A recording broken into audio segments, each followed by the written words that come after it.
둘. 바른정당 김성태 의원, 더불어민주당 안민석 의원과 함께합니다. 안녕하십니까?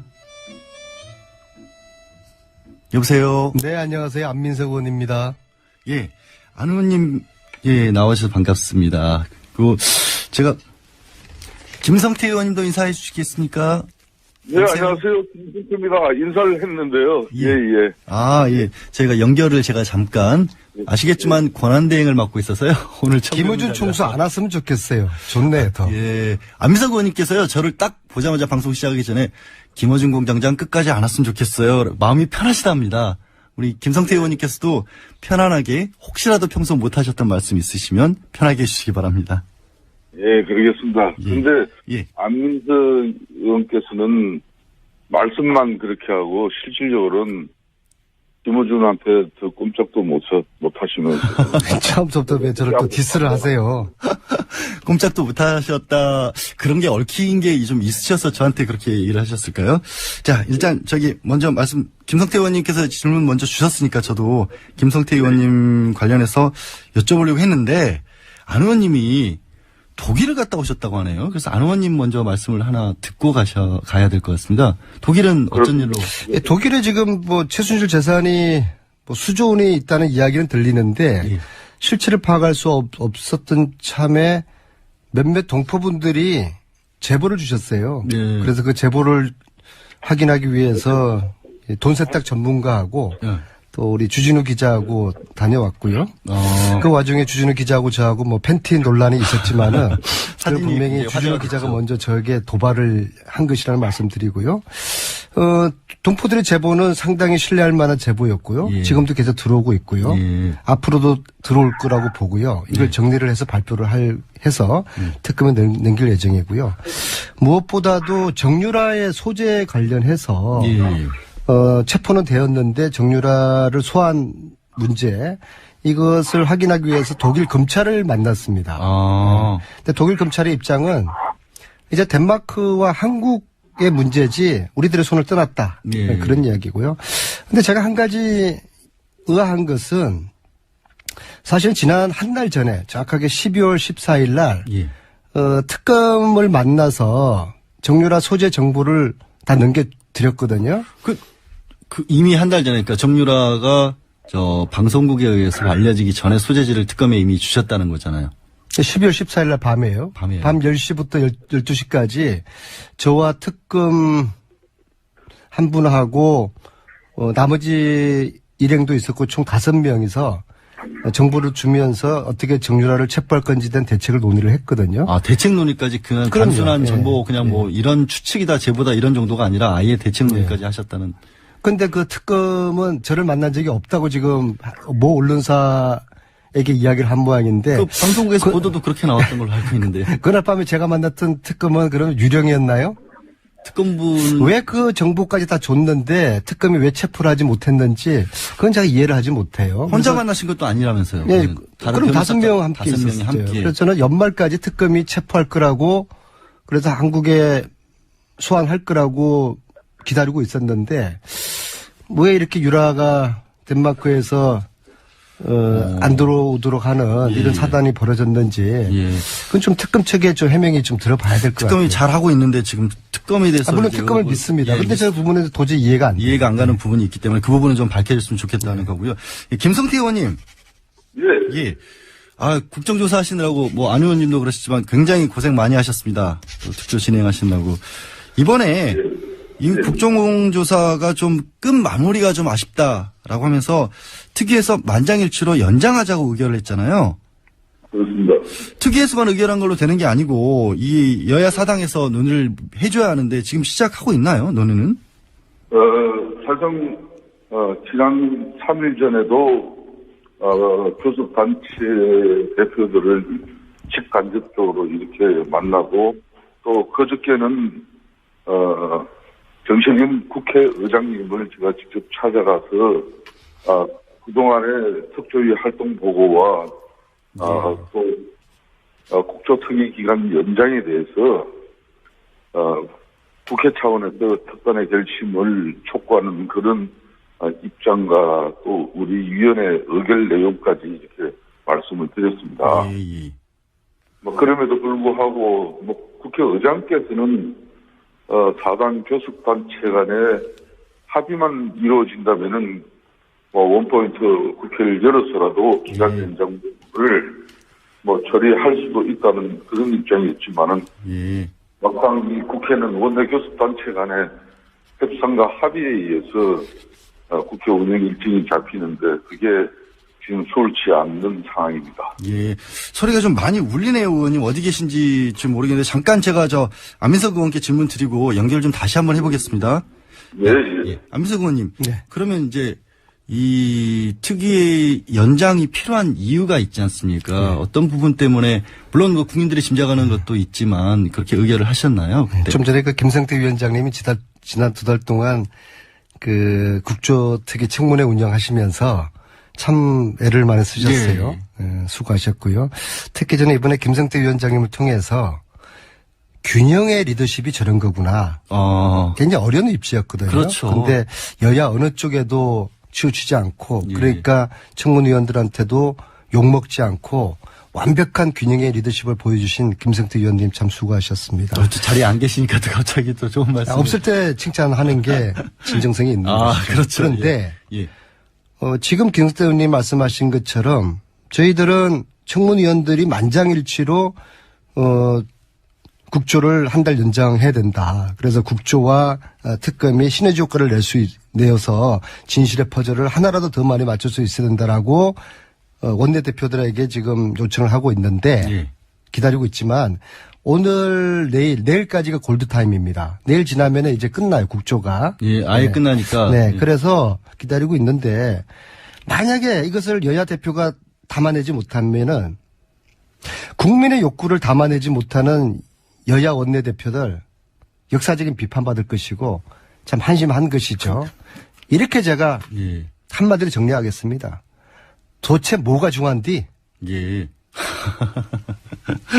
근데 지금 어떤 정치적 상황, 특히 새누리당 같은 경우에는 남아있는 분들이 사실상 뭐 없다라고 봐야 되잖아요. 청문회 하실 수 있는 분들이 바른정당으로. 아니, 나와서. 네 분 지금 아마 계시지만 있죠. 네. 그분들이 이제 의혹도 많이 받으셨던 분들이. 거기는 애초에 뭐 의혹이 받는 게 아니라 국조 진상 규명을 방해하러 들어왔다고 특히 이완영 의원님 같은 경우는 국민들에게 이완용이라고까지 예. 비아냥을 받았지 않습니까? 예.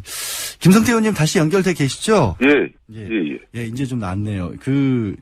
안민석 의원께서 굉장히 칭찬을 많이 해주셨는데, 위원장으로서 이번 국조특위 가장 큰 성과를 거둔 것은 어떤 부분이다라고 말씀하실 수 있을까요? 사실상 이 국조특위, 특히 청문회를 개최하는 것은 어떻게 보면 여야 간의 정치 정쟁의 산물로 이 특위가 구성되고 청문회가 이루어지는 겁니다. 예.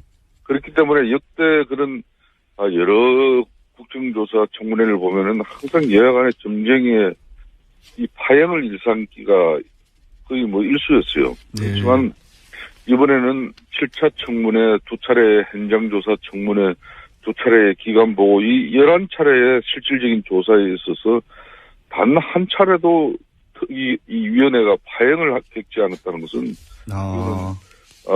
아마 대한민국 국회 헌정사에 길이 아마 남지 않겠냐 이렇게 보고요. 예. 두 번째는 위원님들 17분이 그렇게 열정적으로 이렇게 임한 적이 없어요, 사실상. 예. 물론 이 청문회는 또 국회의원들 특히 초재선 의원 이런 분들에게는 아주 좋은 기회죠. 예. 50 청문회 당시에 노무현 전 의원이 이제 어떻게 보면 50 청문회를 하면서 스타 반열에 오르고 또 대통령까지 되는 그런 기반을 만들었지 않습니까? 예.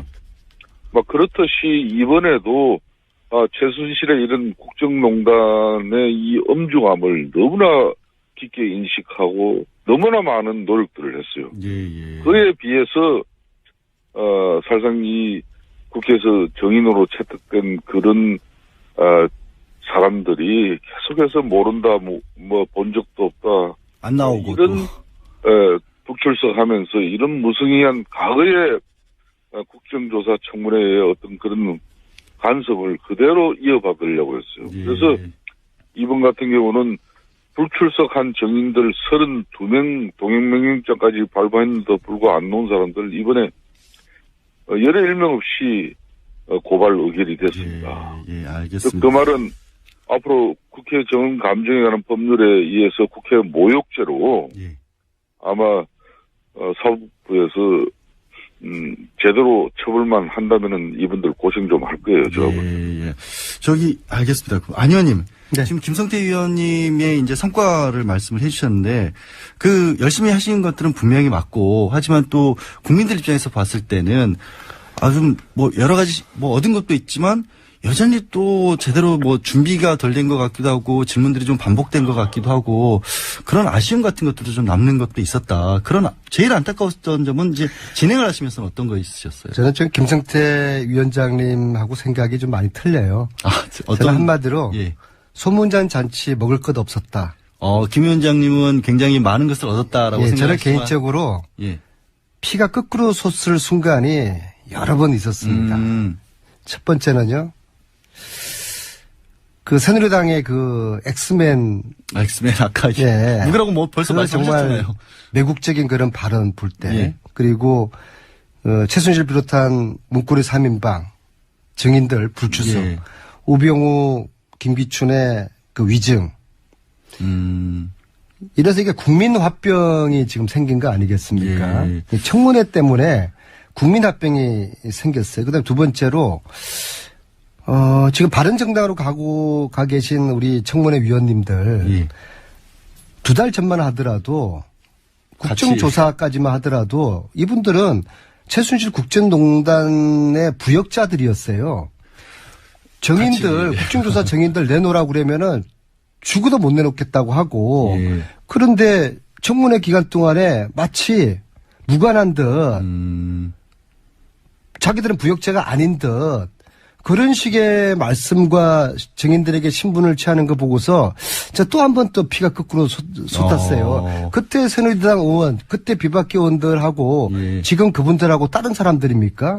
그때는 유령이었고 지금은 바른정당 의원들입니까? 예. 그러니까 정치를 이렇게 하면 안 되는 지금 여기 이제 김성태 의원님께서 당연히 하실 말씀이 있으실 것 같아요. 예. 안민석 의원님이 국정조사 특유의 아쉬움이나 안타까움이 많이 있는 걸로 알고 계십니다만은 그렇다고 해서 2달 가까이 제가 아까도 언급했습니다만은 파행 한번 겪지 않고 서로를 이해하면서 이렇게 청문회를 끌고 온 동료 위원들에게 그런 입에 담지 못할 그 좀 매도를 하는 것은 대단히 부적절한 발언이에요. 그렇다면은 박근혜 대통령 지난 대선에서 박근혜 대통령에게 표 찍었다고 다 이 사람들 대한민국 국민들을 부역자로 몰 겁니까? 그건 아니잖아요. 범위를 점점 두 분 다 확대를 시키고 계시네.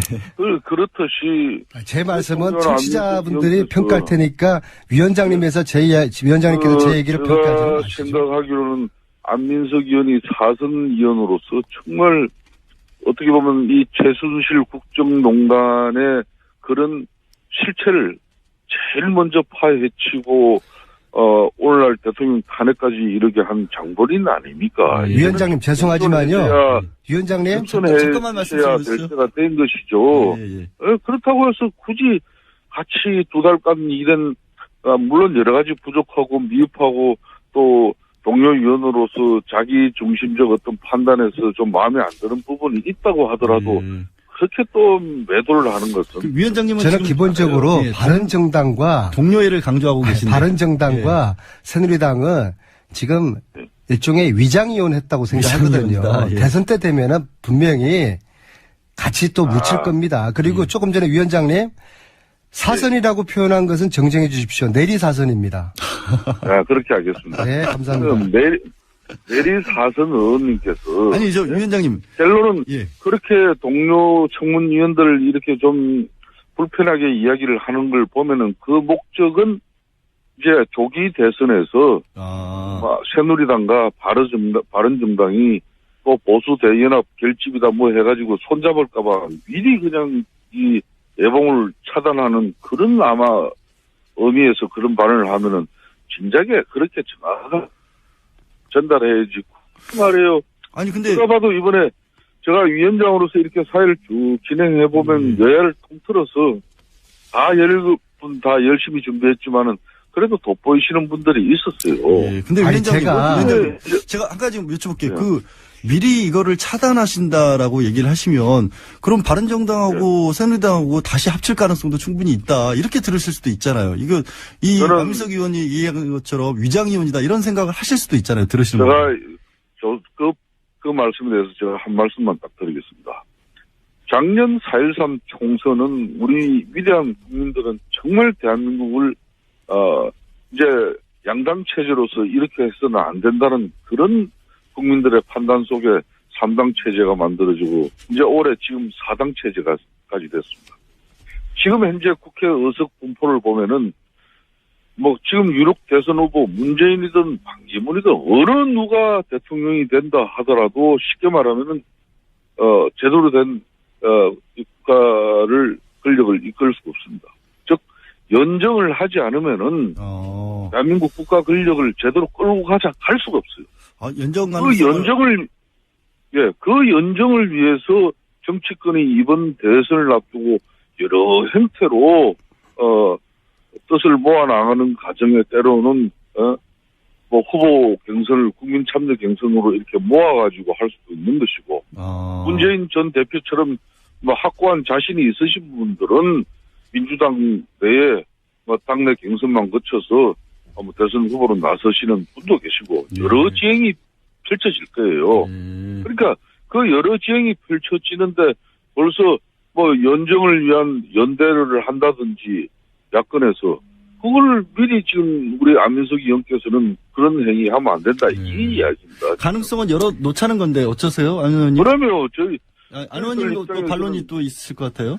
보수 정당이 재집권을 하겠다는 생각은 얌체 없는 생각입니다. 예. 나라를 이렇게 쑥대밭으로 만들어 놓은 보수 세력이 예. 얌체가 없는 것이. 그리고 그 김성태 님이 지적하신 이거 청문회 위원님들 개인적으로 열심히 하셨고 유능하시고 열정에 계신 분들이에요. 근데 과거를 잊어버렸단 말입니다. 그러면 안 되는 것이요. 과거에 대한 반성을 하시고 청문위원회에서 뭐 그런 역할을 하셨으면 하는 그런 제가 의미를 말씀을 드렸고요. 그리고 지금 이제 오늘 반기문 그렇습니다. 그 예. 총장이 귀국하시면서 대선 얘기가 기억 이제 나왔으니까. 본격적으로 이제 대선 레이스가 오늘부터 시작된다고 예. 보거든요. 이제부터 오늘의 하루는 이전의 한 달일 겁니다. 그래서 앞으로 무수한 정치적인 변화가 있을 것이고 굴곡이 있을 것이고 구도가 어떻게 짜질지도 변화무쌍하게 만들어질 것 같은데요. 제가 볼 때는 국민들은 이제 이 정권을 바꿔야 된다는 마음의 준비는 다 돼 있어요. 그러시겠죠. 그러니까 네. 그렇게 많은 국민들이 보수 촛불을 정권에서는 다시는 해서는 안 된다. 이런 생각은 거의 다 공감하고 있습니다. 음. 그런데 문제는 얼만큼 우리 야권이 국민들에게 신뢰와 비전을 주느냐 거기 달려 있는 것이죠. 예. 특히 분열하지 않고 어떻게 야권에 똘똘 뭉쳐가지고 국민들에게 좀 신나는 예. 희망을 주냐. 이번 판도라 영화 보셨습니까? 제가 재단 판도라 영화. 영화를 봤는데요. 거기 이런 대목인 대사가 나오지 않습니까? 판도라 상자 안에는 재앙과 절망이 있지만 희망 또한 있다. 이 국정농단 속에서 국민들이 아주 좌절하고 분노하고 실망했지만 좋은 지도자를 차기 대통령으로 뽑아야 된다는 그런 희망의 싹을 지금 틔우고 있는 것이거든요. 그래서 보수 정치 세력들은 이제 저희들에게 한번 넘겨준다는 생각하시고 저희들이 국민들과 함께 이 희망의 싹을 잘 키워가겠습니다. 김성태 의원님. 근데 판도라 상자에 남은 가장 큰 저주가 희망이라는 얘기도 사실은 있는데 지금 그 희망이 어떻게 보면 여권에서는 뭐 바른정당도 그렇고 새누리당도 그럴 수도 있지만 반기문 전 총장이 그 희망이 될 수도 있는 상황이잖아요. 김성태 의원님. 예, 지금 안민석 의원께서 뭐 좋은 말씀 했습니다. 이번 조기 대선에서는 보수가 나서서는 안 된다. 저는 일정 부분 동의합니다. 그렇지만은 그 일정 부분 동의하는 보수라는 것은 한마디로 패권주의적 보수입니다. 패거리 정치를 한 그런 보수는 저는 절대 나서서는 안 된다고 봐요. 예. 그런 측면에서 저는 문재인 당대표도 지금 현재 민주당 내에 과거의 친노 또 친문 패권주의가 청산되어져야만 우리 안민석 의원 같은 사람 지금까지 내리사선을 하면서 불 한 번 서지 않고도 용케도 살아남은 사람이지 않습니까? 예. 저런 사람들이 소신을 펼 수 있는 그런 민주당의 정치 구조가 돼줘야 되는 거예요. 예. 즉 다시 이야기를 하면은 과연 반기문은 흔히 말하는 친박 패권주의를 청산해내고 또 어떻게 보면은 굴레를 뛰어넘어서 이렇게 중도 합리성을 추구하는 그런 모든 정치 세력들이 연합을 해서 국민 대선 후보, 대통령 후보를 만드는데 본인이 참여하고 민주적인 국민들 이 경선 절차에서 본인이 선택되어지고 그 선택되어진 결과를 가지고 쉽게 말하면은 이 연합군이 만들어지겠죠. 이 연합군이 이제 사실상 아직까지도 이런 패권주의를 제대로 청산하지 못한 그런 후보와 싸워야 됩니다. 지금 후보는 예. 한마디로 외교 안보의 중요한 문제도 북한의 또 이런 사전 양해도 구하고 뜻도 알아보고 판단을 하시는 분이죠. 예. 또 가령 국가의 중요한 결정도 때로는 자신이 되면 바꿀 수 있는 바로 그런 사람과 싸워야 될 거예요. 예. 오늘따라서 말씀을 왜 이렇게 길게 하세요? 친박의 패권을 씻어야 되는 것은 마찬가지지만 마찬가지로 네. 야권에서도 또 다른 패권을 씻어야 하는 거다. 그 반대로서 반기문 전 절대 제가 총장 그런다. 의원이 될 수 민주당 있다. 후보에서도 지금 김성태 의원님께서 속내를 딱 패권주의 들키셨어요. 청산 안 하면 힘들어요. 민주당도 결코 패권주의적 청산이 이루어지지 않은 채 대선 후보가 만들어지면은 그것 정말 쉽지 않을 거예요. 김성태 의원님 제가 패권에 속내를 대해서. 알아맞혀 볼게요. 예. 연합군이라는 의미는 그런 겁니다. 지금 반기문의 캠프가 MB계 쪽의 사람들이 짜고 있지 않습니까? MB 시즌2가 시작된 겁니다. 여기에다가 지금 비박계 중심의 바른정당, 거기가 붙고 결국에는 지금 친박, 새누리당이 결국엔 나중에 합류를 할 겁니다. 우리가 남이가. 김종인 위원장까지 가신다는 얘기도 나오잖아요, 벌써. 그래서 거기서 김종인이라든지 안철수라든지 그 중간에 항상 역사적으로 애매한 정치를 해오신 그런 분들이 예. 그분들은 끝까지 가봐야 아는 것이고요. 예. 우리는 그런 정치를 하지 않습니다. 아니면 도저, 애매한 정치, 예? 회색 정치 그런 거는 저희들이 싫어하고요. 물론 저희들은 지금 앞으로 아까 말씀드린 국민들의 기대에 부응하는 경선을 해야 됩니다. 이 예. 경선을 흥행을 해야 되는데요. 그리고 경선을 흥행을 시키고 지금 현재 과거의 한 형제였던 국민당과 어떻게 연대를 할 수 있는 그런 경선 결과를 만들어내느냐. 두 번째는 우리 문재인 전 대표께서 넉넉한 마음으로 내려놓을 수가 있겠는가. 경선 룰에서 예. 사소한 거 가지고 싸우지 말고 예. 통 크게 내려놓을 수 있겠는가. 그다음에 세 번째로 촛불 민심을 우리가 야권이 얼만큼 수용을 할 것인가. 리셋 대한민국을 만들기 위한 개혁 법안을 얼만큼 앞으로 남은 기간에 추진할 것인가. 특히 최순실 재산 몰수법을 만드는데 야권이 주도적으로 성공한다 그러면은 이런 야권의 흐름들을 만들고 촛불 민심을 저희들이 잘 수용한다 그러면은 저희들이 정권 교체 성공할 수 있을 교체할 수 있을 것이다. 패권이 아니다. 김 의원님 혹시 지금 만년 제가 얘기에 대해서 요 근래 이제 느끼는 부분이지만은 안민석 의원이 언제부터 우리 문재인 저분이 그런 사람이 문재인 후보 아니거든요. 좋은 분이에요. 네. 그러니까 참 이제 저는 얼마 전에 민주당에서 민주연구원에서 만들어진 개헌저지 문건이라고도 하죠. 그런 문건 때문에 민주당이 내용을 개헌 적이 있어요. 그것 때문에 지금 박원순, 김부겸 여러 지금 잠재적 대선 후보들이 크게 반발하고 있고 조기 대선 후보 선출을 위한 그런 룰 이걸 세팅하기가 지금 상당히 어려워지고 있잖아요. 예. 일부 의원은 이미 참여도 하지 않겠다는 그런 분위기도 나오고 저는 그런 측면에서 문재인 후보 좋은 후보입니다. 좋은 후보지만은 절대 이제 패권주의 청산하고 좋은 후보 되라는 이야기예요. 예. 박근혜 대통령 보십시오. 그 한마디로 군신 관계, 이 수평적인 당청 관계가 아니라 박근혜 대통령만을 위한 정당이 만들어지고 그 정당의 국회의원이 과반수 이상이 있기를 희망했지만은 작년 4.13 총선의 결과는 결국 냉엄한 선물을 박근혜 대통령에게 안긴 것이고 그 과반수 의석이 무너짐으로써 오늘날 이런 이 비참한 여러 가지 상황을 대통령이 직접 맞이했지 않습니까? 예, 그렇기 예. 때문에 저는 문재인 이제 전 대표께서도 좋은 대통령 후보가 되시려면 네, 지금 빨리 계속 끝날 개헌 시간이 수용해야 됐는데요. 됩니다. 아니, 그 대들이나 알겠습니다. 잘 하시고요. 대선 전에 마무리를 해야 될 것 같고 대선 전에 지금까지 원포인트 바른정당 개헌이 김성태 의원, 국회 개헌 더불어민주당 회의에서 안민석 만들어지는 거 이거 의원이셨고요. 수용해야 됩니다. 두 분들은 계속 싸우실 것 영화제에서 같습니다. 너나 잘 하세요. 아직까지